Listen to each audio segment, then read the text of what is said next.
உருவாய் உளதாய் இலதாய் மறுவாய் மலராய் மணியாய் ஒளியாய் கருவாய் உயிராய் கதியாய் விதியாய் குருவாய் வருவாய் அருள்வாய் குஹரே.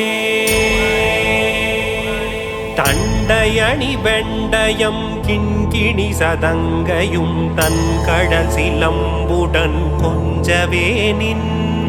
தண்டையணி வெண்டயம் கிண்கிணி சதங்கையும் தன் கடல் சிலம்புடன் கொஞ்சவே நின். தந்தையினை முன்பறிந்தின்ப உரி கொண்டு நன் சந்தொடமடைந்து நின்றன்பு போல. தந்தையினை முன்பறிந்தின்ப உரி கொண்டு நன் சந்தொடமடைந்து நின்றன்பு போல.